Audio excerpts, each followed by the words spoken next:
Corona महामारी से एक और जहां पूरे देश में हाहाकार मचा है, तो वहीं कुछ लोग इस आपदा को भी अवसर के रूप में ले रहे हैं। ऐसे लोग तरह तरह से लोगों को ठगने में मशगूल हैं। ऐसा ही एक मामला प्रकाश में आया है। ऑक्सीजन सिलेंडर के नाम पर गंभीर मरीज के तीमारदार से 4 बार में 17,200 रुपए ठग लिए। इसके बाद भी सिलेंडर नहीं दिया गया। पीड़ित ने ठगों के खिलाफ सदर कोतवाली में तहरीर दे दी है। पुलिस ठगों की सरगर्मी से तलाश कर रही है। कांट निवासी गफूर की पत्नी शाहजहां 3 दिन से बीमार है। कांट के डॉक्टर यूसुफ ने उन्हें ऑक्सीजन की सख्त जरूरत बताई थी। गफूर ने इस बारे में अपने रिश्तेदार दयानाथपुर गाँव निवासी कासिम को बताया। इसके बाद वे मरीज को लेकर जिला अस्पताल पहुंचे। वहां डॉक्टरों ने ऑक्सीजन सिलेंडर और बेड न होने की बात कहते हुए मरीज को दूसरे हॉस्पिटल में ले जाने की सलाह दी। कासिम ने जानकारी की तो पता चला कि मदान गैस एजेंसी वाले ऑक्सीजन सिलेंडर की सप्लाई कर रहे हैं। उन्होंने गूगल से सर्च किया तो मदान ऑक्सीजन का नंबर मिल गया। कासिम ने उस नंबर पर संपर्क किया तो बताया कि 50 लीटर का ऑक्सीजन सिलेंडर डिलीवरी के बाद 10,000 रुपए का मिलेगा। कहा गया कि 5,000 रुपए पहले देने होंगे और 5,000 रुपए डिलीवरी के बाद। इस पर कासिम ने उन्हें 5,000 रुपए की ऑनलाइन पेमेंट कर दी। तब बताया कि हमारा कंप्यूटर बिलिंग नहीं दे रहा, पूरी पेमेंट करनी पड़ेगी तभी आगे बढ़ेगा। इस पर कासिम ने और 5,000 रुपए खाते में डाल दिए, मगर इसके बाद भी कहा गया कि कंप्यूटर अभी भी आगे नहीं बढ़ा। कहा कि हमारी कंपनी को आपकी पूरी किट के साथ ऑक्सीजन सिलेंडर की सप्लाई करेगी। इसके लिए आपको 7,200 रुपए और देने होंगे। इसके बाद कासिम को लगा कि दाल में जरूर कुछ काला है। तब कासिम ने कहा कि मेरे पास इतने पैसे नहीं हैं। इस पर उनसे 4,200 रुपए ऑनलाइन पेमेंट और 3,000 रुपए कैश देने को बोला गया। चूंकि कासिम पहले ही 10,000 रुपए दे चुका था, इसलिए उसने 4,200 रुपए भी बताए गए खाते में डाल दिए।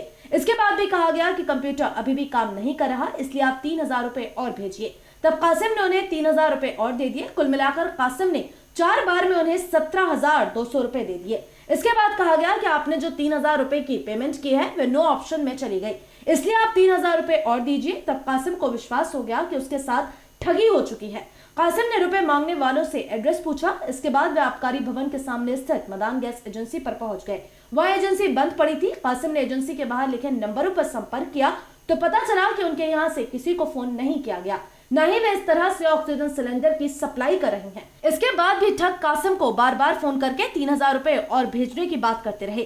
कासिम ने फिलहाल सदर कोतवाली में मामले की तहरीर दे दी है। पूरा मामला ये है कि हमारे मरीज को कल हमारा मरीज कांट में भर्ती था, तो वहाँ पे डॉक्टर यूसुफ हैं, उन्होंने बताया कि आपके मरीज को ऑक्सीजन की कमी है, ऑक्सीजन की जरूरत पड़ेगी। हमारे पास एक सिलेंडर था, वो हो गया है ख़त्म, तो आप सिलेंडर का इंतजाम करें। तो इनका फ़ोन आता है मेरे पास कि ऐसा है कि ऑक्सीजन का इंतजाम करें आप। तो मैंने किसी एक अपने भाई बंधु से कहा कि यार ऑक्सीजन का इंतजाम करना है, तो बोले वो मदान ऑक्सीजन है, वो जना में सिलेंडर दे रहे हैं। आप मतलब कहाँ पे हैं? बोले आप जना में गूगल पे सर्च मार लो, मुराद के नाम से निकल जाएगा। तो मैंने सर्च मारा तो निकल के 2 नंबर निकल के आ गए। मैं दोनों पर नंबर पर जना में कॉल की। आप कहाँ रहते हैं? मैं अफगानपुर के पास, मेरा गांव पड़ता है दयानाथपुर। ठीक है, हाँ। तो मैंने कॉल की, कॉल कटने के बाद जना में जैसे कि कॉल जाती है फिर कटता है, तो ऐसे दोनों कॉल कट गई। और कटने के बाद मेरे पास कॉल आती है, फिर कॉल आई कि आपने फ़ोन किया था। मतलब हाँ जी फ़ोन किया था, बताइए। और सर आपने ऑक्सीजन मतलब हाँ ऑक्सीजन चाहिए मुझे। बोले तो आपको कितना लीटर में चाहिए, मतलब बताइए आपके पास कितना है। तो 40 लीटर में भी है, 50 लीटर में भी है, मतलब कितना क्या चार्ज पड़ेगा। तो उन्होंने बताया कि 50 लीटर वाला ये पड़ेगा आपको 10,000 रुपये का। डिलीवरी होने के बाद आपको 5,000 रुपये पहले देने पड़ेंगे, जमा करने पड़ेंगे, और 5,000 करने पड़ेंगे आपको बात को, जब हम मान लो डिलीवरी हो जाएगा। तो मैंने ठीक है। तो मैंने 5,000 रुपये उनको जना में आज डिलीवरी कर दिए। फिर उनका फ़ोन आता है, फिर कहते हैं कि क्या नाम है कि हमारा जो कंप्यूटर है वो क्या नाम है एक्सेप्ट नहीं कर रहा है कि आप 5,000 रुपये और जमा करो, जब भी बिलिंग करेगा वो।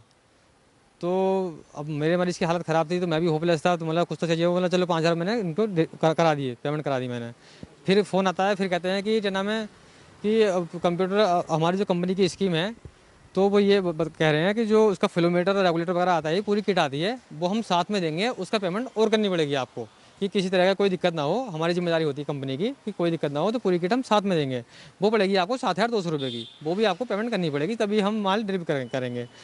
अब पेशेंट की हालत ख़राब थी, अब मैं क्या करता। तो बोला सर मेरे पास इतनी पेमेंट नहीं है, आप मेरी पेमेंट आप वापसी कर दो, ठीक है, मैं नहीं कर पाऊँगा। तो बोले अब आपकी पेमेंट वापसी 90 दिन के बाद वापसी होगी। आपकी पेमेंट जो आपकी पेमेंट हुई है, बिलिंग आधी बिलिंग हो गई है आपकी, तो 90 दिन के बाद होगी, इससे पहले नहीं होगी। तो मैंने हालत ख़राब को देखते हुए मैंने कहा इतनी पेमेंट नहीं हो। तो वो फ़ोन कहते हैं कि आप 4,200 रुपये और पे कर दो, और 3,000 रुपये आप वहीं डिलीवरी जब होगा माल तब दे देना। तो मैंने 4,200 रुपये और करा दिए उनके खाते में। फिर कहते हैं वो क्या नाम है कि वही कि कंप्यूटर हमारा नहीं पकड़ रहा है, आप पूरी पेमेंट कराओ तभी लड़का डिलीवरी बॉय लेकर यहाँ से निकलेगा, क्योंकि हम उसको बिलिंग नहीं देंगे। रास्ते में उसका कोई एक्सीडेंट होता है तो क्या नाम है, कौन जिम्मेदार होगा जब हम बिलिंग नहीं करेंगे तो उसकी। तो फिर मैंने उसको 3,000 रुपये और दे दिए, मतलब आज 14,000 पहुँच गए, अब 3,000 की तो बात है, चल 3,000 रुपये दे देते हैं, तो 3,000 रुपये और दे दिए।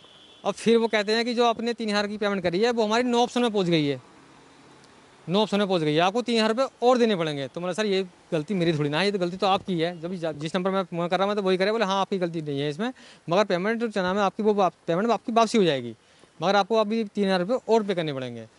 तो मैं बोला सर आपका एड्रेस कहाँ है, आप एड्रेस बता दीजिए, मैं आपको 3,000 रुपये वहीं कैश कर दूँगा आके। तो वो एड्रेस नहीं बता रहे, तो मैंने तो पता था कि क्या नाम है, मैदान ऑक्सीजन के नाम से है। मैंने पता करा अबकारी भवन के सामने, मैं वहाँ पर आया तो दुकानें दोनों बंद थी। मैंने तो 2 नंबर वहाँ पे दे रखे थे, 1 नंबर तो वही दे रखा था जो इसमें दे रखा था जिसमें मैंने क्या नाम है कॉल की थी, 1 नंबर और था। तो मैंने वहाँ बात करी, बोले आपसे हमारी कोई बात ही नहीं हुई है। जब कोई बात नहीं हुई है तो मैंने फिर फ़ोन करा, बोले मेरी तो बात हुई है ऑनलाइन की और 17,200 रुपये पे कर चुका हूँ अभी तक। बोले नहीं हमारी कोई बात नहीं हुई है। और क्या नाम है, फिर एक भाई मिले वहाँ पे, बोले आप ऐसा करो आप तहरीर दो कोतवाली में। तो मैंने आप कोतवाली का साहब आया हूँ और तहरीर देने के लिए कहा है। ऐसे आपने क्या कहा? वही तो तहरीर के लिए कहा कि बोले बात करो। फिर वो भी आ गए थे, मैदान ऑक्सीजन वाले आ गए थे, तो बोले यार इसमें मेरा कोई हाथ नहीं है। और क्या नाम है कि मेरे पास तो सब नंबर है, जो मैंने स्क्रीनशॉट वगैरह सब ले रखे हैं और मेरी रिकॉर्डिंग भी है जो मैंने बात करी है। और अभी भी वो फ़ोन उठ रहा है उसका, अभी भी वो पेमेंट के लिए बोल रहा है।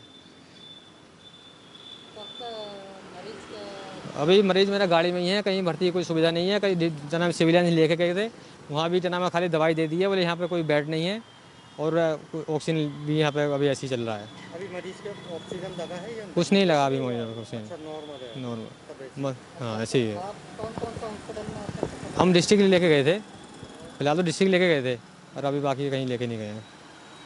कौन कौन सा हॉस्पिटल ने मना कर दिया ऑक्सीजन के लिए? और ऑक्सीजन प्राइवेट हम तो कांट गए थे, कांट में उनके पास नर्सिंग होम में गए थे, उनके पास अवेलेबल नहीं थी, तो हम डिस्ट्रिक्ट में आए थे। डिस्ट्रिक्ट वालों ने क्या कहा? डिस्ट्रिक्ट वाले ने यही कहा कि बेड नहीं है और ऑक्सीजन भी की कमी चल रही है। अब दवाई दे दी इन्होंने और दवाई के बाद भेज दिया है। मरीज एडमिट नहीं हो गया? अभी कहाँ, अभी तो हो ही नहीं रहा इवेंट में। तो क्या मानते हैं कि क्या वजह है मतलब कि एडमिट नहीं हो पा रही है? अब ऑक्सीजन की कमी है, बेड भी है, बेड भी नहीं मिल पा रहा है। आप दर पर भटक रहे हैं? अब तो भटक ही रहे हैं। हमारा पेशेंट बताओ सुबह से लेकर ऐसे पड़ा है, अब क्या करा जाए। और पैसे वो ठगे गए ऑक्सीजन के नाम पे।